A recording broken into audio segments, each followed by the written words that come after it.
came out of that?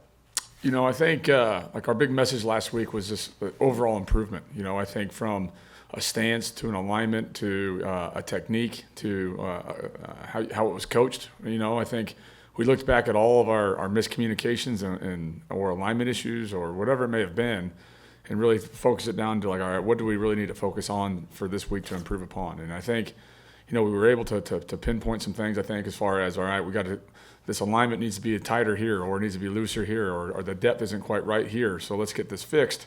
And then, Coach Simmons alluded to, we had 3 great days of practice last week, and I think, the energy, the attitude, the effort, all of that was there for that. And then obviously the improvement part is it getting done, and how are you practicing those techniques and how we're going about those things that really emphasize what's going on.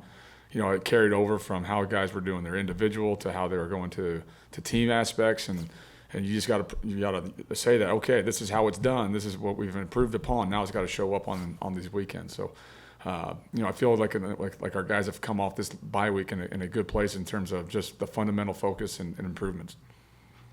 There's been some inconsistency with Nyland's performance since he came back, but why is it important to have him on the field? What does he change? The inconsistencies are just he hasn't been out there consistently, right? In order for him to be consistent, he's got to be out there more, and staying healthy obviously is a part of that. Injuries are part of the game, but when he's out there, going from, I'm trying to think, when was his first game? Was it game 4? Who was game 4? Nebraska, right? Nebraska, he's holding people, right? And then it goes into the next game where he saw improvement against Wisconsin, and then you go into the next game against Illinois, he's starting to play at a pretty high level, right? And then he has another injury, now he's out again. So now we're kind of building it back up to where hopefully, this Saturday he's back out there ready to go and playing at a high level, right? So, with anything, familiarity is always a good thing for players, and if they feel comfortable in what they're doing, then they're going to play confident, right? And now we just got to get them more familiar and comfortable by playing more, right? And so he's had a good off week. Hopefully he's back ready to go and ready to go for us on Saturday. Right now, your 2 deep has a lot of true freshmen on it on the defensive side of the ball. I know some of that is injury related, but what else are you seeing from that group that is sort of establishing them and maybe allowing them to build some momentum late in the season? Yeah, I think it's a mixture of, obviously there's been injuries in key parts, and guys need to step up and play because of that. But also, I think a lot of these guys, I think of like Smiley Bradford, for instance, right? He came out, he had an unbelievable fall camp. He's savvy. He comes from a great football program at East St. Louis. Then he has a broken collarbone, and he comes back, and he's just now kind of getting back to that fall camp form now. So like guys like him, Hidori Hines, a kid that's really shown up. He's developed over the course of the past 2 months, just being on the look team, and then coming up, and oh wow, he's really flashing against our offense. Let's see what we can do, right? So Hidori Hines is a guy, right? Coy Beasley is a guy that needs to continue to grow and become better. He's going to be a really special player once he decides to turn it on. That's the growth that, from going from a high school player to a college player, like, all right, what's it mean to be a professional, right? And you're not always going to be the fastest guy now at this level. So we have to practice a different way. And them learning how to do that has been really good. I think D'Amico Kennedy, for instance, is a guy that I think is going to be a really valuable player to this team in the future. He's learning how to practice, how to play, how to fight through some pain and get better, right? So, I think like some of these guys have come from a lot of successful programs in high school. A lot of state championships have been won or playoff runs with these guys, so they know how to win, they know how to compete. And obviously the other end of that stuff is like we need them to play, right? Injuries and everything else that take place. So the more they get comfortable, the better they're going to play. Was there a benefit to a bye week after playing the number 1 team in the country with a Heisman candidate at quarterback?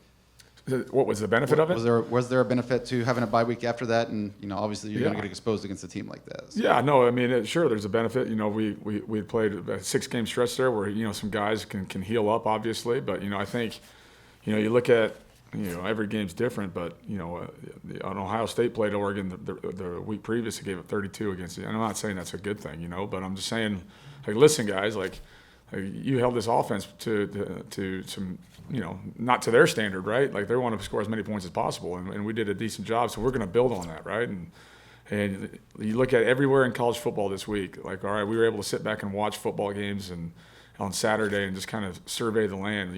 Ohio State plays Nebraska close, right? Vanderbilt plays Texas close. Like anybody, any given Saturday has a chance to come up and surprise somebody, and whoever wants it more that day is going to be in the game, right? So like we've got to see that and not just assume like oh gosh, you're playing Oregon, it's going to be whatever, right? Like we play Ohio State, we got to be ready to go, right? And so like the benefit for us was like step back, see what's going on, 1,000-foot picture here, and then let's get better at what we need to get. Is the most frustrating thing after a year and a half with this team and this system still the amount of big plays that you give up? Because we talked about it for you put teams in tough down and distance situations, and it seems like they come up with a 20-yard play to get out of it. Yeah, I think certain situations I got to call better calls on it, and then we have got to execute calls too, right? So I think against certain teams we want to be more aggressive. Other teams we got to make sure we just get the ball down and do certain things like that. But yeah, obviously we want to eliminate explosive plays as much as possible. And in order to do that, you got to run to the ball, you got to tackle, you got to do all those little things right. And obviously if it's a bust in a scheme, what was that issue, why, and then we got to get that fixed too, right? So yeah, we want to eliminate them all, and play great defense. I know they've struggled the last couple of weeks, but what challenges does Northwestern's offense pose to you guys? I think the quarterback, number 12, is a good player for him. He's able to kind of keep plays going with his legs and scramble, and he'll find ways to get out of the pocket to extend drives and do things in that such nature. So, obviously keeping the quarterback in check and in the pocket and not let him run around, that's always a challenge, and 'cause you could have a perfect rush and he could break a tackle and then scamper out, right? So we have to do a great job with him. And then, they're a seasoned team on offense, and they got a lot of guys with a lot of experience. The two receivers, 17 and 8, are guys that have played a lot of football for them. The running backs played a lot of football. The tight ends, I feel like, have been there forever. Since I've been back in the conference, I think they've been there. So, they've got a lot of experience. They've got a lot of confidence. So, and I think the O-line's a good offensive line. So it's going to be a well-matched game, and whoever can execute the best, like always, is going to be the team to come out on top. Kevin, you've coached football a long time. Have you ever had to navigate through a season like this? It's got to be trying. And if you have, how have you dealt with it? And just how do you deal with it now, I guess? Yeah,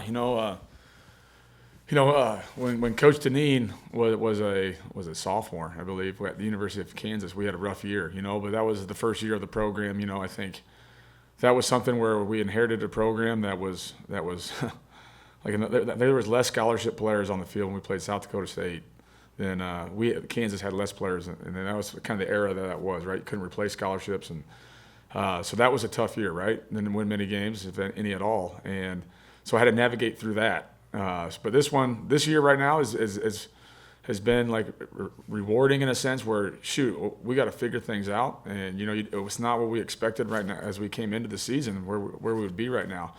And it's really forced me personally to really self-reflect and say, all right, how can I be better as a coach to help our players be in a better position, right? How can I be better as a leader to help our coaches coach our guys better? And I think for the most part, like everybody's still pulling the same direction. Everybody is still doing what we can to improve, and we got to keep that going, right? And whether it's having high energy, whether it's holding people accountable, you have to have those tough, difficult conversations at times. But as long as we're always striving to be better than what we were yesterday, we got to have a chance to do something great, right? So, I think I've been very lucky in my career to have some success, and I think this is just this is an instance right now where it's forced me to. My wife told me this the other day, is like, this is a first for you. You have to learn how to handle this, right? And I think this is a great opportunity. Like it's never glass half empty with me, right? It's all right. How can we make this better? Right? How are we going to fix it? And let's move on, right? So every week it's like, all right, we got to fix this, all right? There's no quit. There's no give up. It's like, all right, let's fix this now, all right, and move on.